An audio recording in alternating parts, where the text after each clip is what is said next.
Dragon पॅलेसच्या निर्मितीमध्ये ज्यांचा सर्वात मोठा हात आहे त्या सुलेखा कुंभारे आपल्या बरोबर आहेत आणि या कामठी क्षेत्रामध्ये त्यांचा प्रचंड प्रभावही राहिलेला आहे.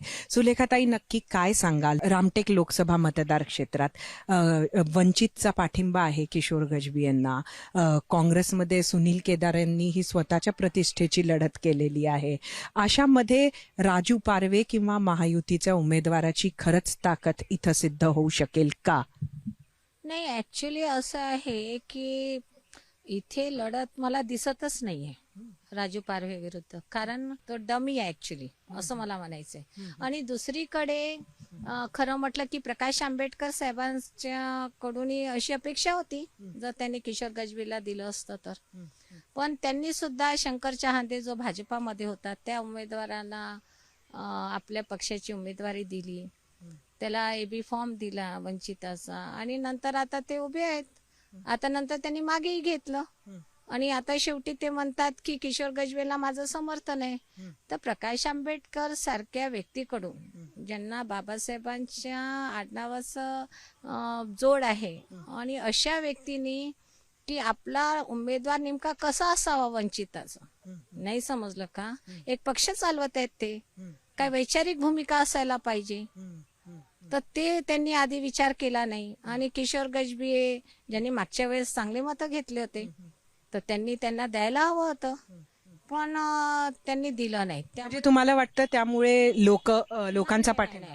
अजिबात नाही. म्हणजे प्रकाश आंबेडकरच्या संदर्भामध्ये जे आंबेडकरी जनतामध्ये एक आदरभाव होता की या निवडणुकीमध्ये ते म्हणजे चांगलं परफॉर्मन्स देतील, पण जर ते मोदी विरुद्ध असते तर ते इंडिया सोबत राहिले असते ना. ते इंडिया सोबत न राहता स्वतः एक वेगळी चूल मांडली आणि आता त्यांच्या विरोधात स्वतः अकोल्यामध्ये काँग्रेसचा उमेदवार आहे.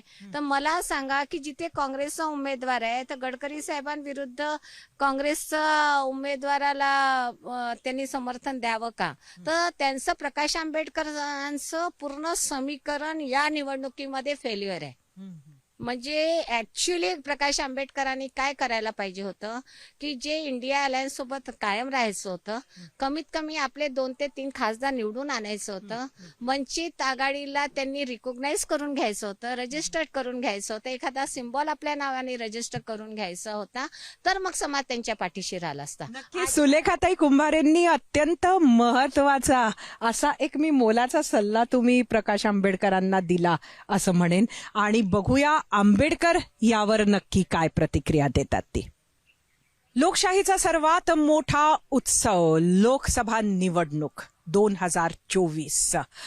ग्राउंड झिरो वरून पहिल्या टप्प्यातील राज्यात जिथं मतदान आहे त्या रामटेक लोकसभा मतदार क्षेत्रातून आज आम्ही तुम्हाला ग्राउंड झिरोची परिस्थिती आणलेली आहे. लोकांचे मत समोर आणले आहे. काय वाटतंय लोकांना, काय हवंय लोकांना, काय इच्छा आहेत लोकांना, कसं करणार आहेत ही मंडळी मतदान, कशावरून करणार आहेत ही मंडळी मतदान, आणि त्याचबरोबर निवडणुकीच्या मैदानात उभ्या असलेल्या उमेदवारांना काय वाटतंय, काय म्हणणं आहे त्यांचं, हे सगळं आम्ही तुमच्यासाठी आणलेलं आहे आज.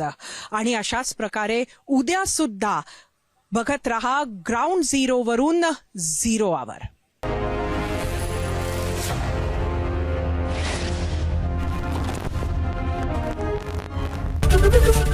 एबीपी माझा, उघडा डोळे बघा नीट.